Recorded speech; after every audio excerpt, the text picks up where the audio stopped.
Para empezar este tema, vamos a hacer una clasificación de las ciencias. Vamos a hacer una clasificación arbitraria porque puede haber otras eh, que se clasifican las ciencias según su objeto, según su método y según su criterio de verdad. Repito, vamos a hacer una clasificación de las ciencias según su objeto, según su método y según su criterio de verdad. ¿Mm?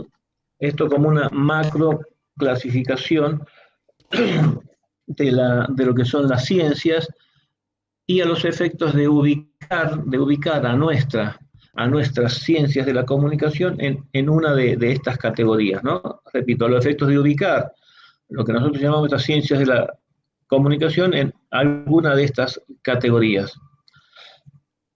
Bueno, vamos a avanzar hasta donde nos dé la garganta y después vamos a despedirnos. Eh, las ciencias se clasifican en formales o no empíricas. ¿Se ve bien ahí? Ahí sí. Sí, sí, sí, se ve bien. Repito, vamos a clasificar a la ciencia según su objeto, según su método y según su criterio de verdad. La vamos a clasificar en tres grandes categorías. La primera son las ciencias formales o no empíricas. Repito, ciencias formales o no empíricas. Después tenemos Profe, las ciencias fácticas. Las profe, ciencias disculpe que lo fácticas. interrumpe. Le hago ¿Cómo? una pregunta. ¿El trabajo que acaba de dictar es grupal? No Me quedó eso individual, claro. perdón, Ah, individual. listo, buenísimo, disculpe. Los dividía a los efectos de que cada uno haga eso. Y repito, las ciencias formales o no empíricas, las ciencias fácticas que se dividen en naturales y sociales y las ciencias interdisciplinarias. Las ciencias formales, o sea, esa primera categoría de ciencias, también se llaman no empíricas, las ciencias formales o no empíricas. ¿Por qué no empíricas? Porque no prueban sus proposiciones recurriendo a la experiencia. Repito, son no empíricas porque prueban sus proposiciones sin recurrir a la experiencia. Por eso se las llama ciencias formales o no empíricas. Las ciencias formales o no empíricas tienen un objeto de estudio ideal. Repito, tienen un objeto de estudio ideal. El método utilizado es la deducción. El método utilizado es la deducción. Y el criterio de verdad es la no contradicción de sus enunciados. Repito, objeto de estudio ideal. Método utilizado, la deducción. Criterio de verdad, la no contradicción de sus enunciados. Estas son las características de las ciencias formales o no empíricas. Ejemplos de ciencias formales o no empíricas, la lógica, la matemática. Repito, ejemplos de ciencias formales o no empíricas, la lógica, la matemática.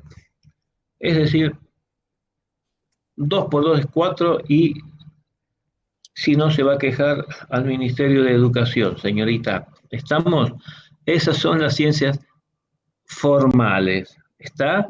Justamente una de las características que tienen estas ciencias formales es un alto nivel de abstracción, ¿no? La matemática que requiere un gran nivel de abstracción. No hay cuestiones empíricas. La segunda categoría son las ciencias fácticas. Repito, la segunda categoría son las ciencias fácticas.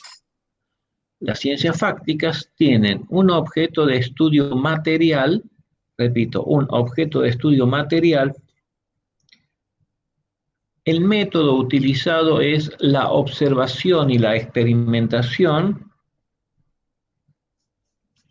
también a veces suele aplicar la deducción. Y el criterio de verdad es la verificación de sus postulados.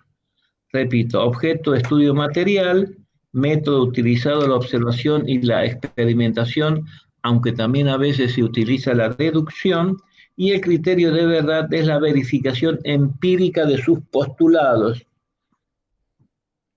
Perdón, vamos a ver si podemos grabar ahora. Iniciar grabación. Iniciar grabación.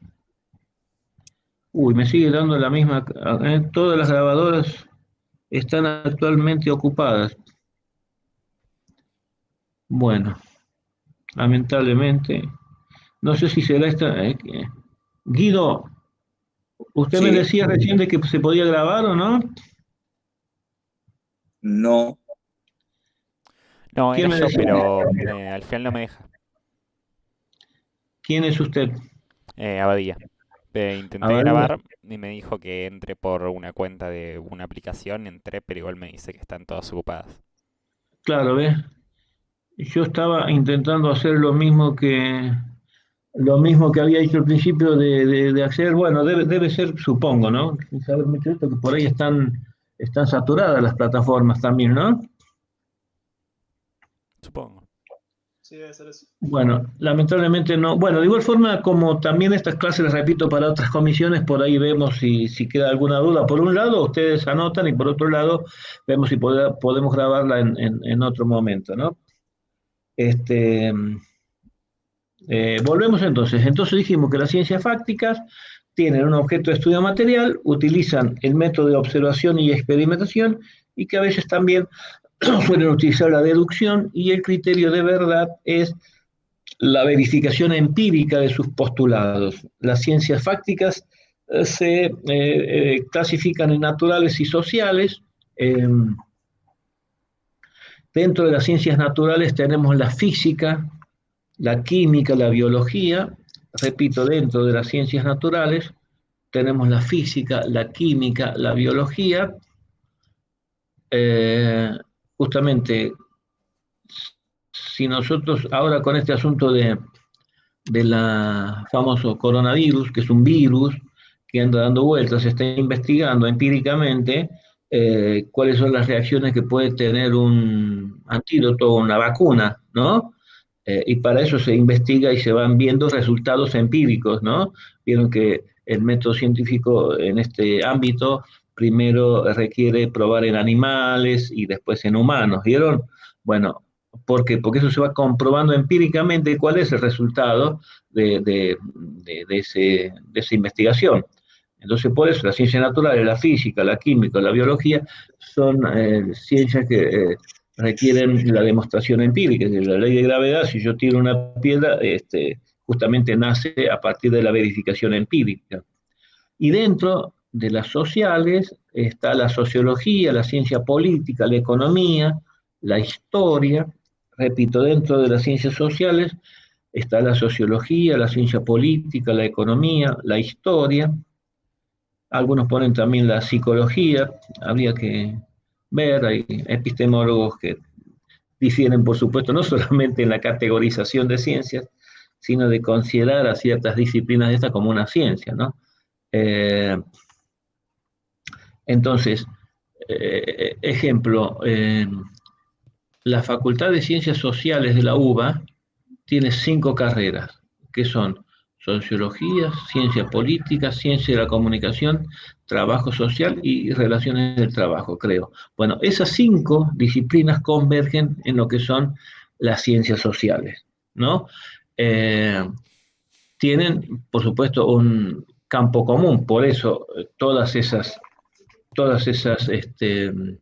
ciencias eh, integran las ciencias sociales. También es cierto que siempre hay epistemólogos que discuten sobre eh, ubicar a determinada ciencia en una determinada categoría y no en otras.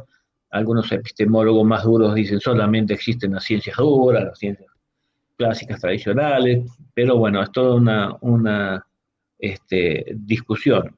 La economía, por ejemplo, todas las clasificaciones, la economía es considerada una ciencia social, de ninguna manera una ciencia exacta y menos formal. Es decir, la economía es una ciencia social y por lo tanto, aunque algunos economistas nos quieran hacer creer de que es una ciencia exacta, no, es una ciencia social.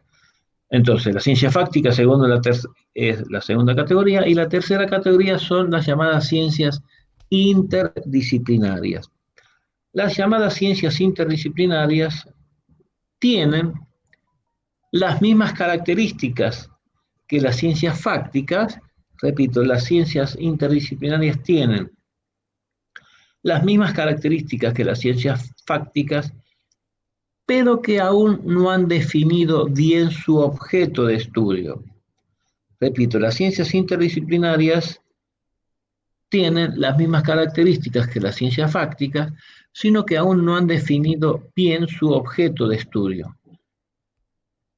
Esto de ninguna manera desvaloriza a lo que son consideradas estas ciencias, porque muchas de las disciplinas científicas que ya hoy son consolidadas con ese estatus, han recorrido un largo camino hasta llegar a ese estatus científico. Es decir, han requerido de distintos pasos, distintos tiempos, para llegar a considerarse una ciencia.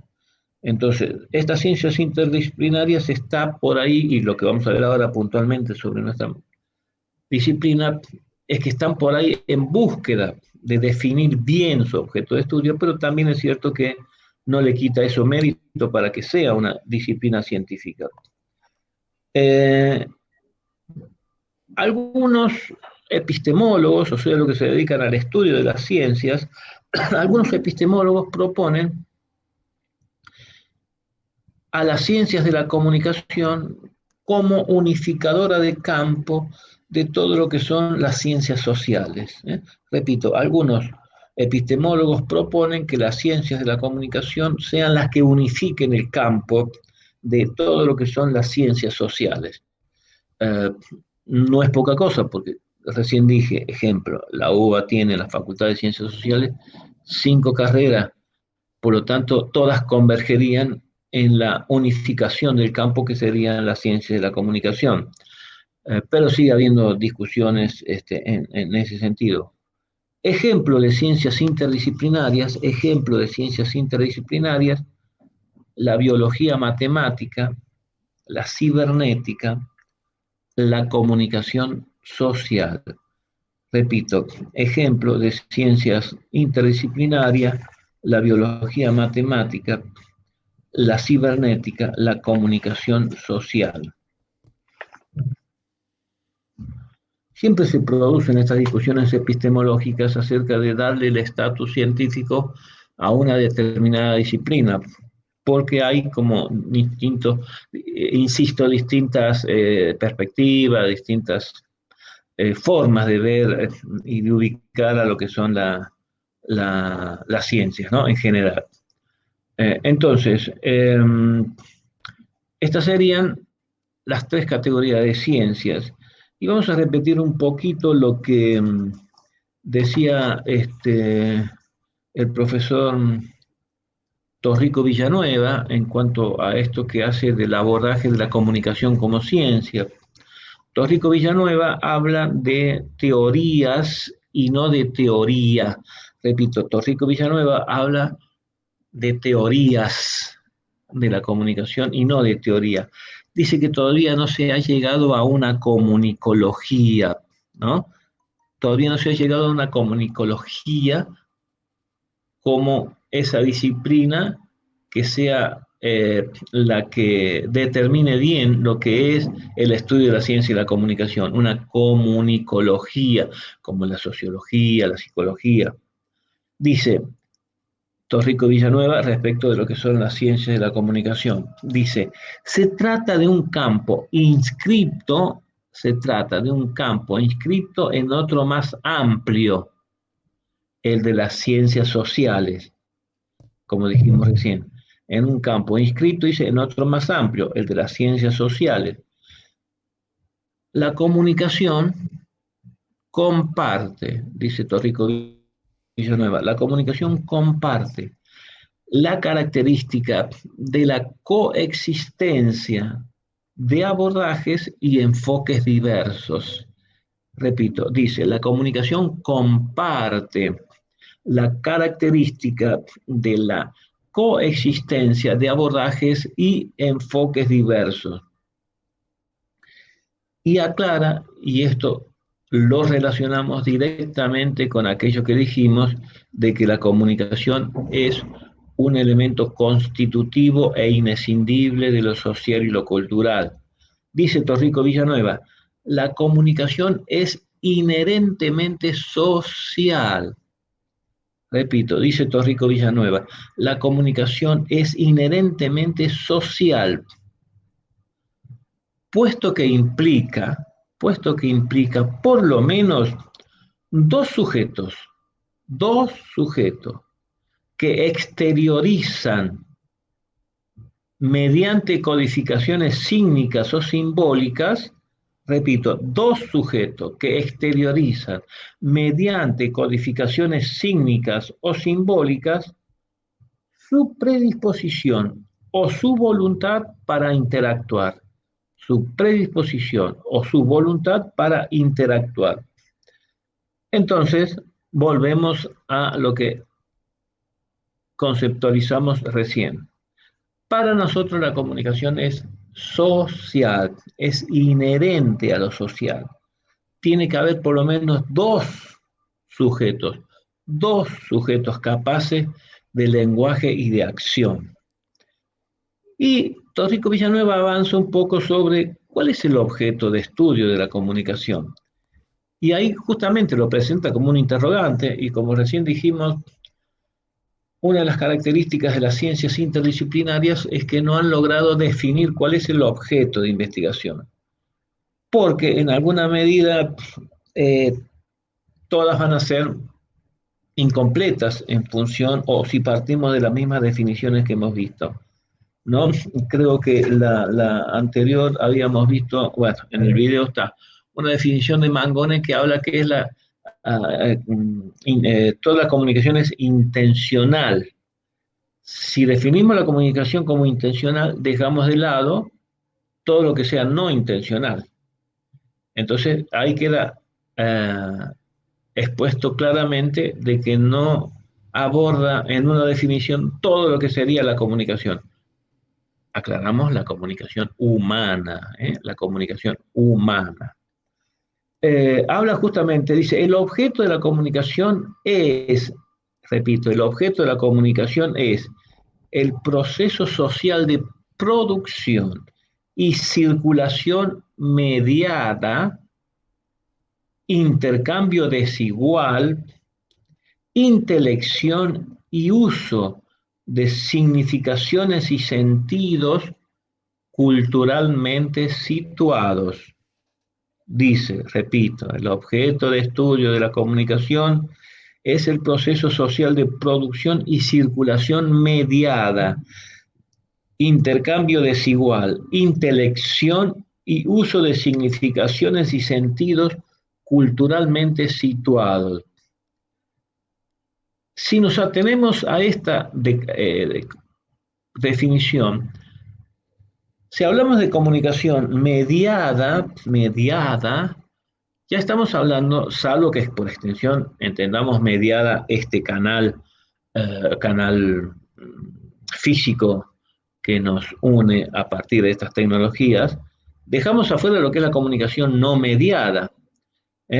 Y por ejemplo, la Escuela de Palo Alto se dedicó al estudio del fenómeno de la comunicación interpersonal. Al fenómeno de la comunicación interpersonal. Y si decimos intercambio desigual, nos estamos refiriendo a que hay una desigualdad entre emisor y receptor, que sería la comunicación mediada. Dijimos, ateniéndonos a lo que decía la teoría crítica latinoamericana, toda mediación rompe la horizontalidad de la comunicación. Por lo tanto, toda comunicación mediática será vertical unidireccional. Entonces, digo, aclaro esto. Esto es lo que dice Torrico Villanueva respecto de la comunicación. Pero, insisto y convengamos en que siguen quedando elementos de la comunicación afuera, ¿no? Al margen de esta definición como de otras que hemos visto. Y habla, esto sí es importante, de la multidimensionalidad del objeto de estudio de la comunicación. Repito, habla de la multidimensionalidad del objeto de estudio de la comunicación. El objeto de estudio de la comunicación, en función de su interdisciplinariedad, es decir, que convergen muchas ciencias y disciplinas en ese objeto de estudio, es multidimensional. Nosotros mismos vamos a ver y hemos visto distintas teorías que convergen o han tomado las ciencias de la comunicación y adaptado en función de su nuevo objeto de estudio. Hablamos de la sociología, de la matemática, de la cibernética. Torrico Villanueva habla de 5 tendencias intelectuales, esas están en el libro y están muy claras, cualquier duda después me las preguntan si tienen. Estas 5 tendencias intelectuales que se han dedicado al abordaje de la problemática de la comunicación, pero que también él las considera incompletas, insuficientes para un fenómeno tan complejo como es el de la comunicación. Habla del tecnologismo, el pancomunicacionismo, el catastrofismo, el mecanicismo y el moralismo. Repito, 5 tendencias intelectuales que hablan el tecnologismo, el pancomunicacionismo, el catastrofismo, el mecanicismo y el moralismo. Como 5 grandes tendencias, dice Torrico Villanueva, que son insuficientes, pero que puede, según él, sintetizar en estas 5 líneas estas tendencias que han, digamos, marcado la investigación en la comunicación. El otro autor que está en la unidad 1 es Rizo García, que también se relaciona con esta concepción de cómo ha ido evolucionando estas llamadas ciencias de la comunicación en distintas etapas y cómo se ha ido definiendo también esta cuestión del objeto de estudio, más allá del aporte de distintas ciencias y disciplinas. El otro autor, entonces, Rizo García, que está en la unidad 1, también es bastante claro, y de igual forma después les voy a puntualizar bien qué es lo que voy a tener en cuenta para el parcial y para relacionarlo con este tema que estamos viendo de la comunicación como ciencia, porque refleja en alguna medida las dificultades que tienen las investigaciones de definir objetos de estudios de esta disciplina, ¿no? Y por eso no deja de ser complejo porque siempre deja de lado algún aspecto de la comunicación. También habla de un autor sociólogo francés que se llama Pierre Bourdieu, que está ahí al último, Pierre Bourdieu. Pierre Bourdieu es un sociólogo francés, le dije, que habla de, o da un concepto de campo, ¿no? Campo como, dice, son las posiciones que toman las distintas disciplinas de un capital simbólico que existe en cada sociedad. Entonces, cada sociedad tiene un capital simbólico y las disciplinas científicas se van como adueñando de cada uno de esos espacios en función del objeto de estudios que ellos persigan. Pero bueno, esto básicamente tiene que ver con este tema de la comunicación como ciencia, que ya está en el primer video que lo dio el profesor Andrada y que completamos con estos autores, Torrico Villanueva, Rizo García y referencia solamente a Bourdieu porque me parece que lo sacamos del programa ya a Pierre Bourdieu. Bueno, ¿está más o menos claro esto? Por ahora sí.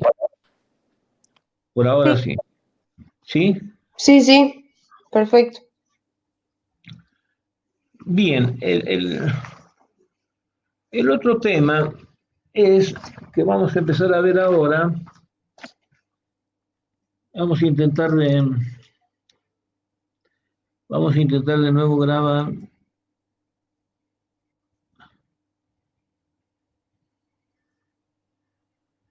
No. Esto parece, vieron cuando hacen un llamado y dice, todos nuestros operadores están ocupados. Espere que se desocupe y vamos a, a atenderlo. Pasa 1 hora, 2 horas, vieron que ustedes están con la musiquita ahí. Bueno, ustedes no creo que reclamen mucho, pero suele pasar en los conmutadores de teléfono. El otro tema que vamos a ver es formas o tipos de comunicación.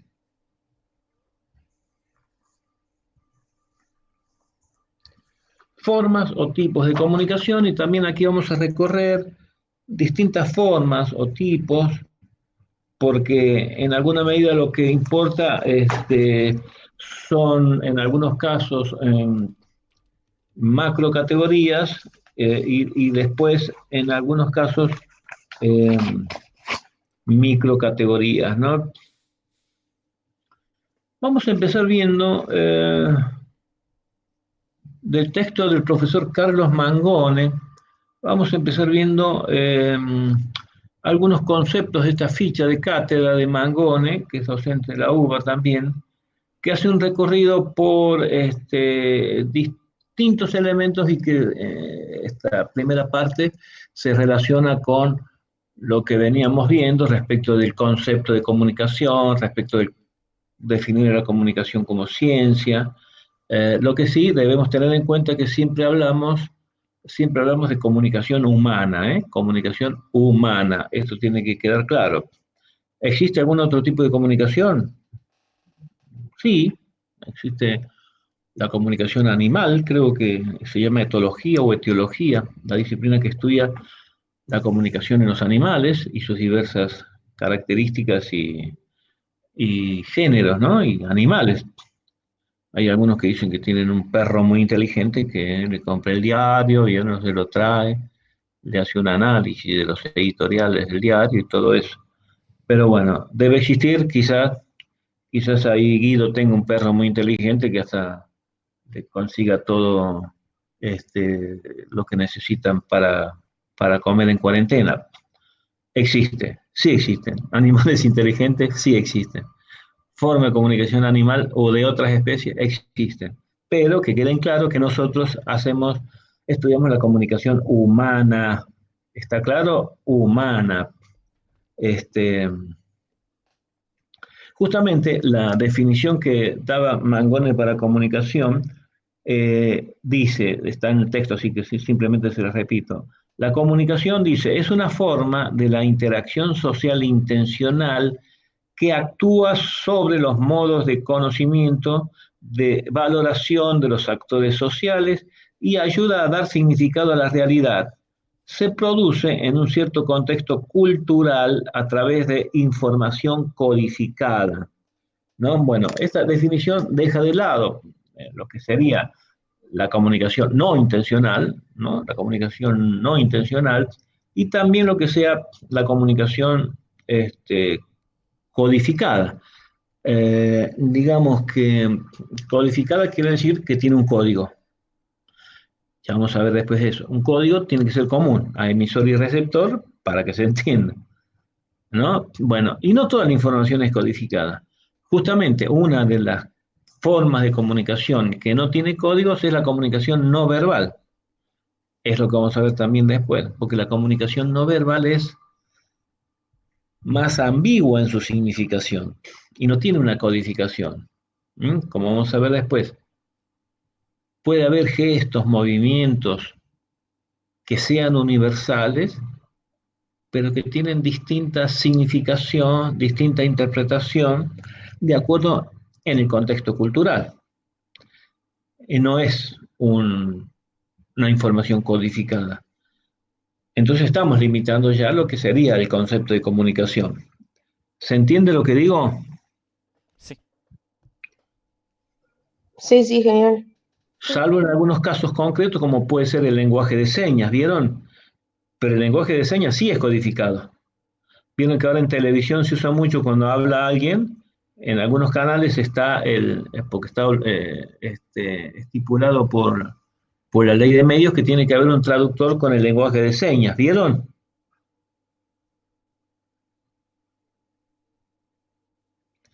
Ese lenguaje de señas, como el sistema Braille, ¿vieron que es el que usan los ciegos o los no videntes? Eh, Esos también tienen codificaciones. Entra dentro de esto, pero no lo que son lenguajes no codificados, como pueden ser, insisto, las formas no verbales de comunicación, que también puede ser, digamos, uno puede empezar una comunicación, vamos a referirnos a los extremos de persuasión y manipulación, una persuasión, una comunicación persuasiva y puede terminar en una comunicación manipulatoria, ¿no? Yo voy a un boliche, ustedes saben que yo voy acá a Metrópolis Bailable, ahora no porque hay que cuidarse, y puede empezar ingenuamente, sin intención, a ver una chica, ¿no es cierto?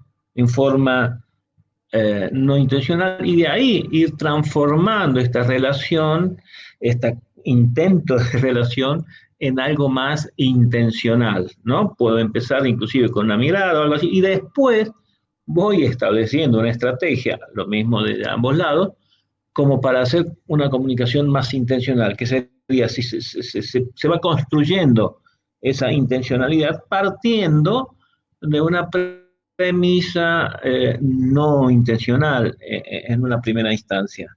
¿Se entiende lo que les digo? El ejemplo. Sí, se entiende.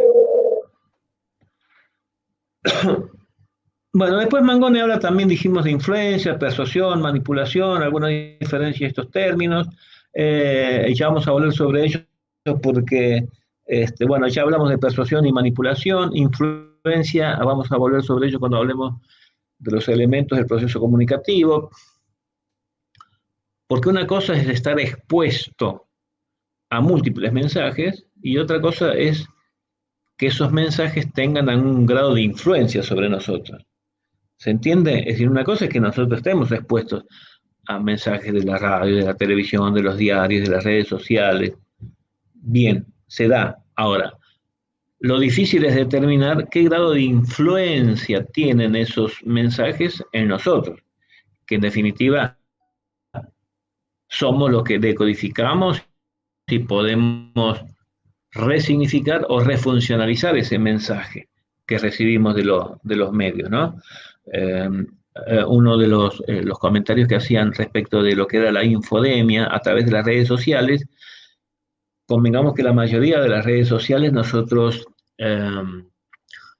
participamos de ciertos grupos que en general nos conocemos o tenemos una fuente que, que conocemos, ¿no? Es decir, si alguien nos reproduce un mensaje, un amigo nos reproduce un mensaje que recibió de otro y así sucesivamente, así se van construyendo, pero generalmente en las redes sociales nosotros tenemos una relación, conocemos en general a quién nos envía y a quién le mandamos un mensaje. No es lo mismo que la comunicación de masas. Los medios convencionales se manejan con otra lógica. Por eso también lo vamos a advertir después cuando veamos los medios de comunicación tradicionales que tienen otra lógica y no la lógica de las redes sociales. Las redes sociales, insisto, se manejan de otra forma, inclusive los contactos más directos. Lo que no implica que no haya difusión, como bien lo planteamos ahí, la mayoría lo hizo, que haya información falsa, que haya fake news, que haya confusión, que haya cualquier cosa en esos mensajes de las redes sociales. ¿Se entiende?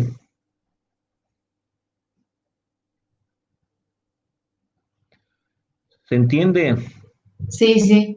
Sí, se entiende. Bueno, también Mangone habla de redes de comunicación, cuando las redes de comunicación, digamos, se puede dar en distintos ámbitos, ¿no? Las redes de comunicación. Por empezar, las redes sociales, que hoy se conocen como redes sociales, son también viejas, es decir, hace años que hay redes sociales de comunicación. En los tiempos, lo que esas redes sociales hacen es el uso de tecnologías. Eso hace que se potencien, en unos casos infinitos, los mensajes a través de estas tecnologías. Pero redes sociales ha habido siempre, redes de comunicación ha habido siempre.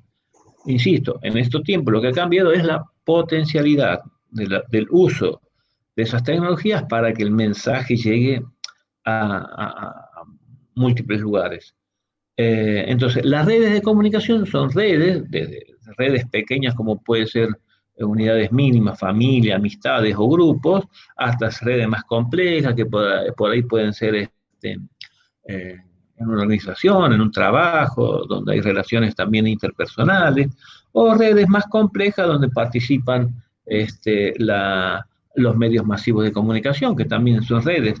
Desde el punto de vista de la comunicación, las redes son más complejas todavía, perdón, desde el punto de vista de los medios masivos de comunicación, las redes son más complejas porque inclusive una red de comunicación puede ser una radio de acá de Buenos Aires que tenga, Radio Mitre, que integre una red de 20 o 30 emisoras en todo el país, que también es una red, pero se convergen ahí tecnologías, mensajes de distinto tipo, participación compleja de tecnología y de humanos. Entonces, las redes son pequeñas redes que se pueden tejer, insisto, desde interpersonales, familiares, grupales, organizacionales, hasta redes de comunicación por medios masivos de comunicación, ¿no? Que hasta en algunos casos se ha llegado a prohibir la, ¿cómo sería? La consolidación de redes a nivel medios de comunicación. ¿Por qué? Porque eso lleva a lo que sería un monopolio de la información. Es decir, si yo tengo un canal cabecera y tengo 29 emisoras asociadas, tengo 30 voces en todo el país. Eso puede llevar a un monopolio de la información, a que se centralice la información en pocos emisores. ¿Se entiende? Es decir, hay una normativa en muchísimos países que se prohíben ese tipo de redes para evitar, insisto, los monopolios en la comunicación. Como vamos a ver después, los monopolios en comunicación son nefastos, tanto públicos como privados. Después Mangone habla de clases o formas de comunicación, clases, formas o tipos de comunicación, y primero hace una macro definición a partir de sus alcances, de su influencia. Repito, hace una primero macro definición respecto de los alcances, de su influencia, y la clasifica en microcomunicación, mesocomunicación y macrocomunicación. Microcomunicación, mesocomunicación y macrocomunicación. Dice, la microcomunicación, explica un poco Mangone y después vamos a ver otras categorías también, comprende las interacciones personales, sobre todo esto del cara a cara, hasta las más íntimas, más familiares, de los ámbitos cotidianos como clubes, como bares, etcétera. Es decir, fenómenos de microcomunicación en pequeños ambientes donde se puede dar la relación cara a cara, interpersonal. Después habla también de lo que es la mesocomunicación, que es una especie de categoría intermedia entre lo formal y lo informal, y entre lo masivo y lo interpersonal. Dice que se produce en el ámbito de las instituciones, donde el feedback, o sea, esa realimentación o respuesta, puede ser inmediato, a través de notas, de carteles, se usan, digamos, ese feedback puede ser inmediato o mediato, en el sentido que pueden utilizarse distintos medios, como notas, carteles, memos, circulares, lo que en algunos casos, forma parte de otros autores que hablan de una suerte de comunicación organizacional, ¿no? Por ejemplo, la comunicación en una organización, en una empresa, donde básicamente hay interacciones y comunicaciones de distinto tipo, que algunos la llaman también una comunicación intermedia entre lo masivo y lo interpersonal. Y la tercera categoría habla de macro comunicación, que sería la comunicación de masas. Él habla de que aunque ficcionalice diálogos afectivos e íntimos con los receptores, este es un fenómeno de macrocomunicación. Y sí, de igual forma, sobre todo la televisión se ha hecho para entretener. Y se apela mucho a esa cuestión emotiva, de sentimientos. Vieron ustedes que los programas, llorar mucho en televisión es impactante. Eh, Estos fenómenos de macrocomunicación tienen que ver con, su nombre lo dice, macro, amplio, grande, heterogéneo, medios masivos de comunicación.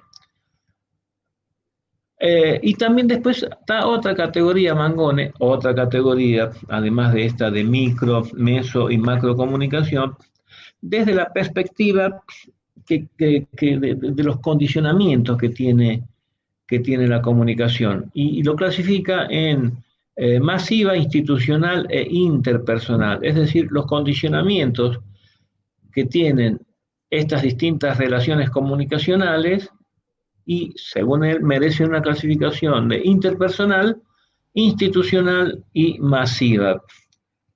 Dentro de la primera, de la interpersonal, que le agregamos a la otra categoría, es que por su carácter informal, digamos, no hay restricciones para ejercer la comunicación y tratar cualquier tema. Por eso habla de condicionamientos.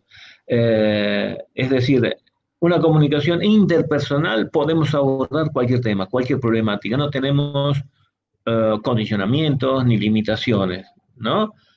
Mismo acá, esto por ahí puede ser algo intermedio, porque si yo digo alguna barra basada, alguna cosa que a lo mejor, por más que nos conozcamos, pero son como pocos acá, pero serán más de 10, puede interpretarlo mal y después puede hacer todo, no, y exagera, puede ser un escándalo, que el profesor Zavala dijo tal cosa o tal otra, ¿eh?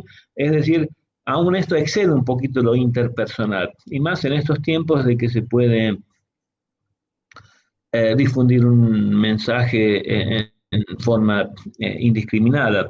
Entonces, la primera categoría está interpersonal, es que tiene no tiene restricciones en el abordaje de cualquier tema. Y la segunda, que es institucional, también la pone entre mitad de camino entre lo micro y la macrocomunicación, y adopta recursos de los dos. Si está en el medio, adopta tanto recursos de la interpersonal como la comunicación de masas.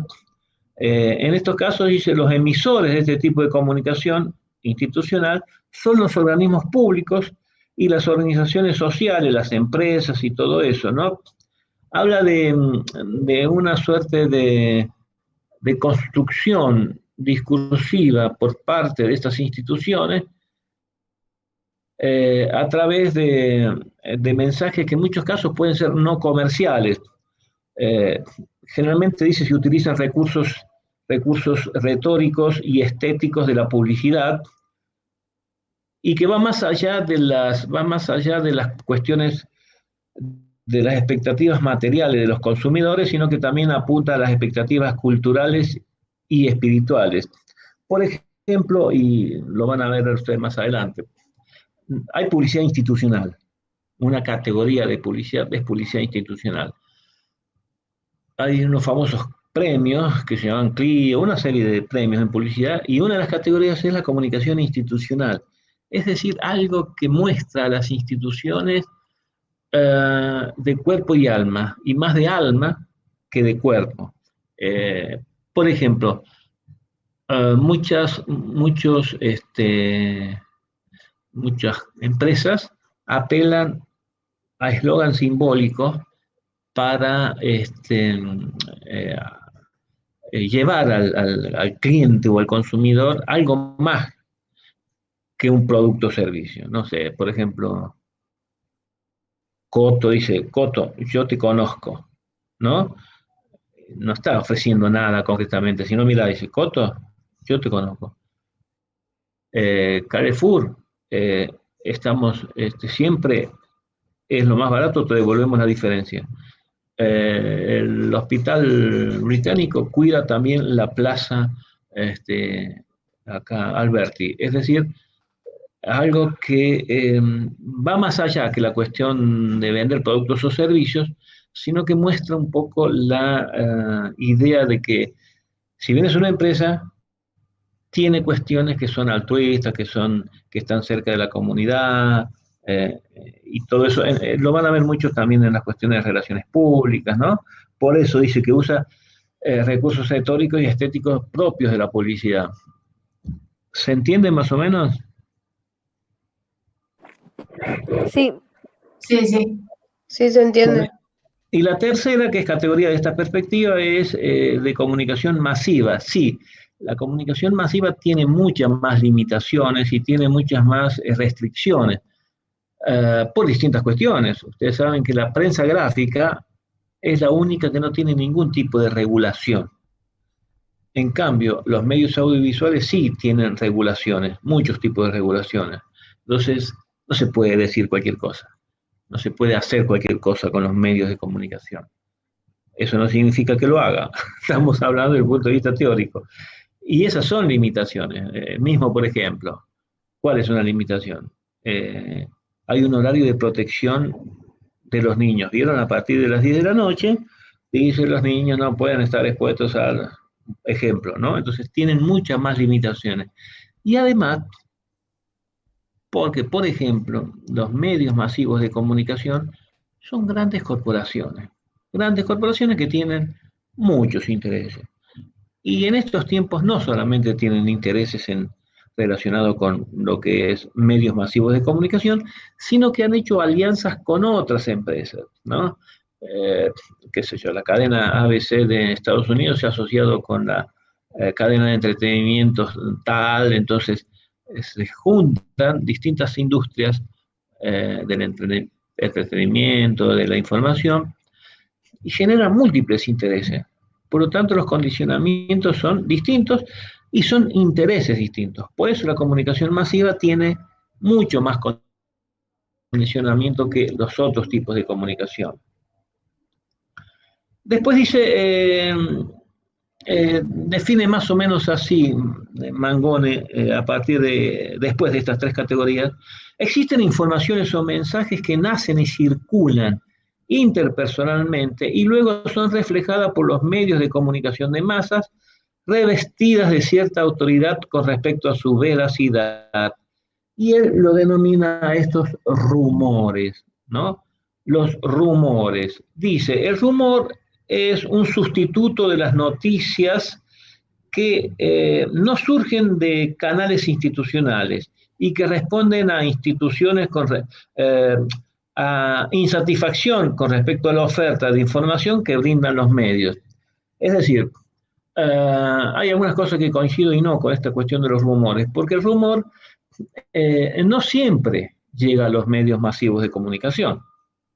Y el rumor a veces también se puede instalar como una estrategia de comunicación falsa. El rumor se puede hacer trascender un determinado rumor y puede llegar a constituirse en una fake news.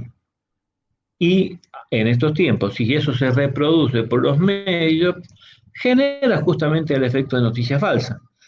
Por lo tanto, esa legitimidad, esa autoridad que le da, está relacionada con la credibilidad del medio. Por lo tanto, ya deja de ser una cuestión auténtica, veraz, sino que tiene que ver otros intereses. También dice que muchos estudios han demostrado que los rumores son generalmente son verdaderos. Bueno, no siempre es así, insisto, no siempre es así, y menos en estos tiempos. Los rumores no siempre se transforman en verdades.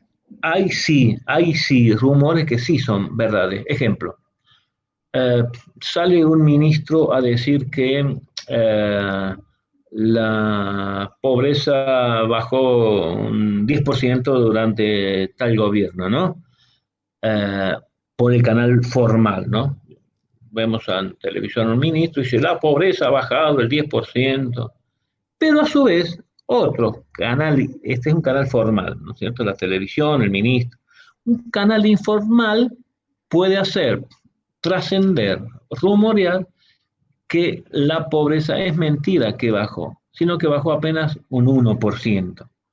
Y ese comienza a tomar cierta relevancia y puede o no trascender a los medios. En ese caso, el canal informal, de donde surgió el rumor, puede superar al canal formal, que sería el ministro anunciando tal cosa, que desmiente lo que dice el canal formal. Es decir, no siempre los rumores son realmente verdaderos, pero sí puede haber, en este ejemplo que les doy, que ese canal informal supere al canal formal. El ministro diciendo por un determinado medio tal cosa.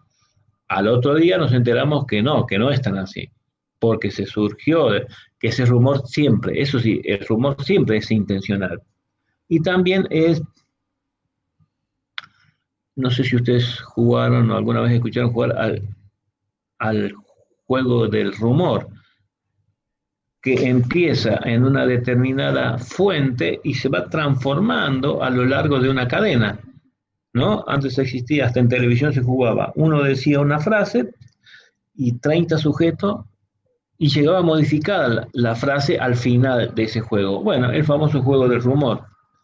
Eh, Después dice, en la microcomunicación, dice, microcomunicación, es decir, la micro que se desarrolla en espacios acotados, el rumor adopta la forma de murmuración. Murmuración es el otro elemento que habla Mangone. Dice, esto se limita a grupos pequeños locales, cuyos miembros están unidos por vínculos personales. La murmuración, en este caso, tiene que ver con un acotado, miembros de un grupo en el cual se desarrollan ciertas cuestiones. Dice, el rumor, en cambio, generaliza mucho más y sufre las modificaciones que va circulando de persona en persona, ¿no? Como les dije yo, el juego del rumor. Y en algunos casos, por ahí el rumor puede tener, el rumor siempre tiene intenciones también. Y en ciertas estrategias comunicacionales se puede usar para decir, lanzo tal rumor para ver qué puede pasar en el objetivo que yo deseo. Es un recurso muy utilizado en los conflictos bélicos, a través de distintos canales informales. Una de las fuerzas en lucha, en guerra, hace circular tal rumor que se murió el general no sé cuánto, y por ahí eso genera una confusión o genera una respuesta del otro lado, pero se pone en funcionamiento una estrategia de rumor. Según dice Mangone, rumores y murmuraciones suelen proliferar con un sentido de resistencia en sociedades con un nivel de censura muy alta en las que predomina el secreto. Dice, a pesar que vivimos en una determinada sociedad llamada sociedad de la información, hay muchísimos tipos de secretos, ¿no? Que pueden ser secretos militares, financieros, clínicos, médicos. Es decir, según Mangone,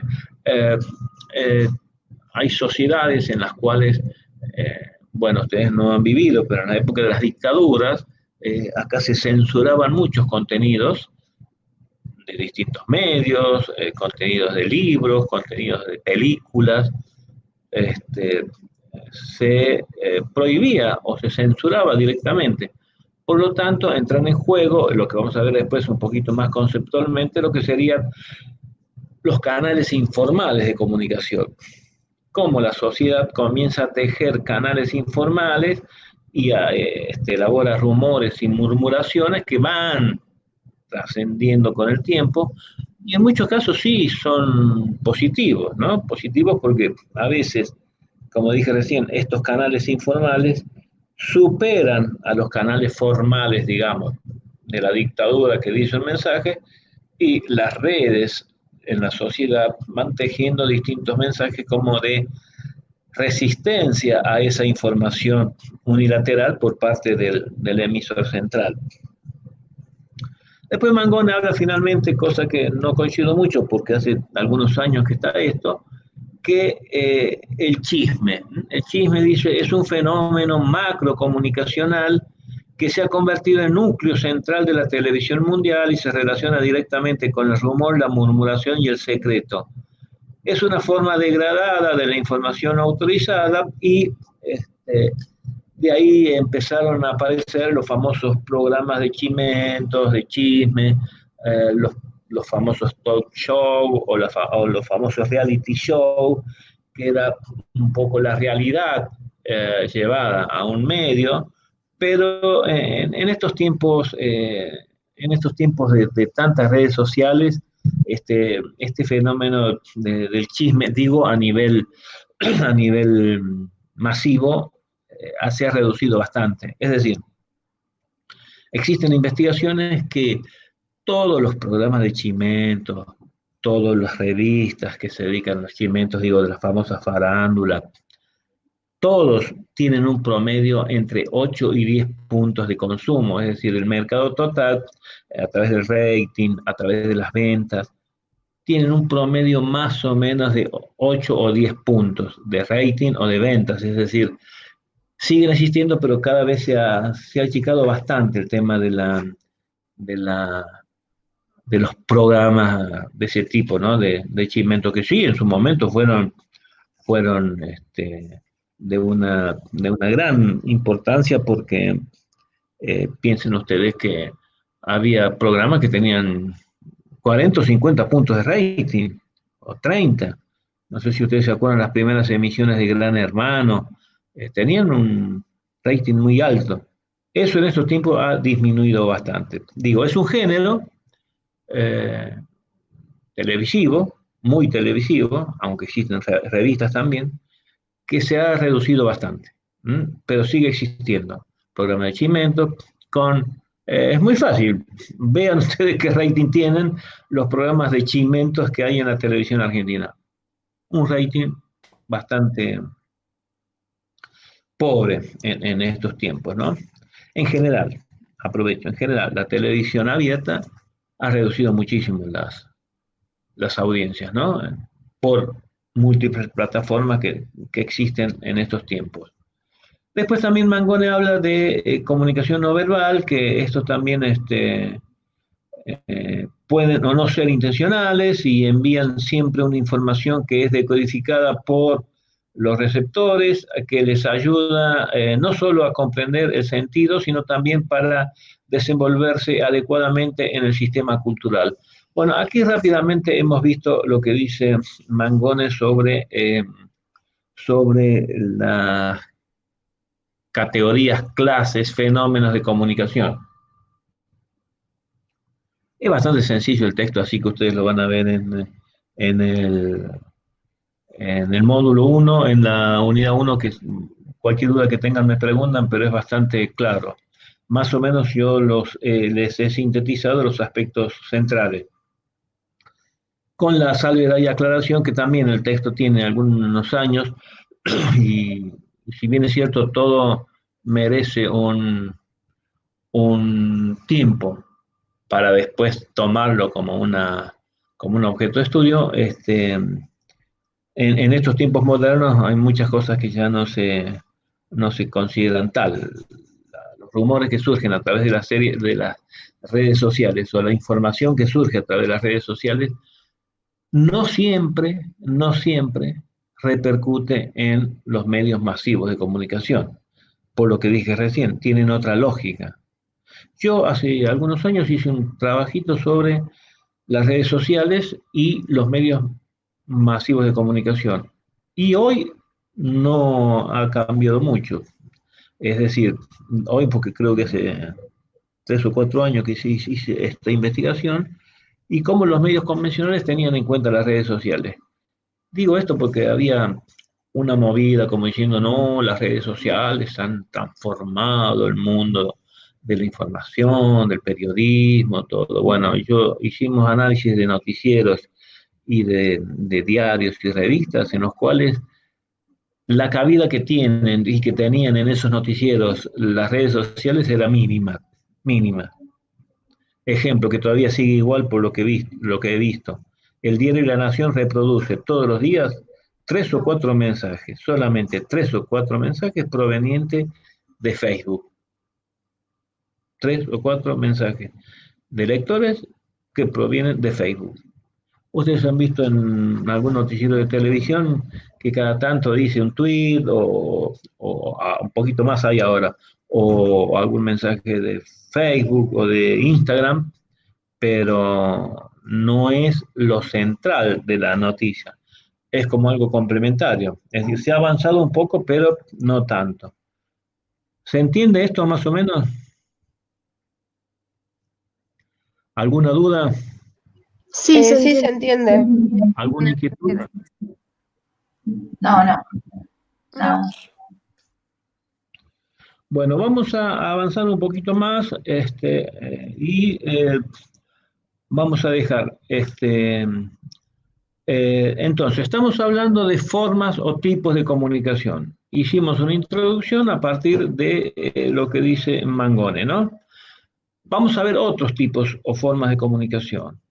Por ejemplo, una macro definición sería comunicación mediática y comunicación no mediática. Repito, comunicación mediática y comunicación no mediática. Como su nombre lo dice, la comunicación mediática es porque hay algún tipo de mediación mecánica o tecnológica, y en la no mediática no hay ningún tipo de mediación.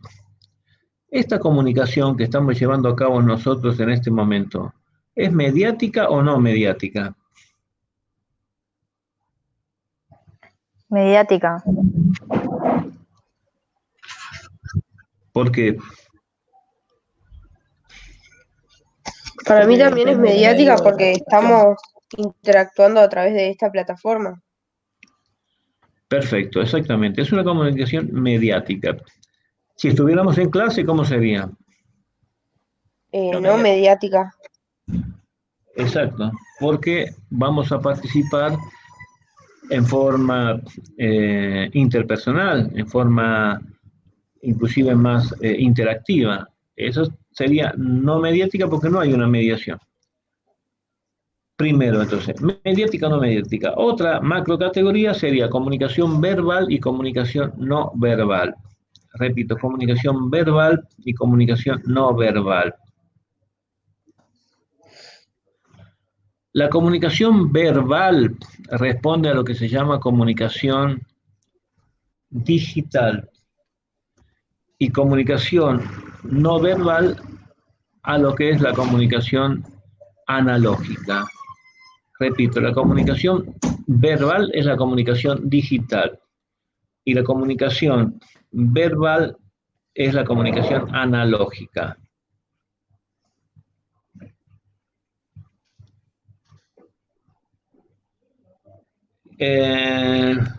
Bueno, lo vamos a dejar acá porque me cansé de la garganta. Vamos a seguir el próximo lunes. Por favor, vayan marcando, primero, las inquietudes que tengan. Segundo, en el programa vayan marcando los temas que vamos viendo. Así después, cuando tengamos un parcial, evaluamos, porque digo, yo no les voy a dar voy a tomar las unidades 1, 2 y 3, sino temas. Voy a tomar tales temas que, por supuesto, hemos visto o hemos abordado en la bibliografía, y más allá de en qué unidad del programa estamos, así que eso lo van a tener muy en claro, para que vayan leyendo también todo el material que está cargado en el aula virtual, y cualquier duda que tengan, me van consultando. Insisto, guarden las preguntas para la próxima clase, que va a ser el otro lunes a la misma hora y por este mismo canal, supongo que, y espero que no tengamos inconvenientes tecnológicos. Por suerte me parece bien esta plataforma, ¿no? Me resulta bastante interesante y cómoda, ¿no? ¿A ustedes qué les parece? Sigo bien, a mí me gusta. Está bueno. Sí, está bueno.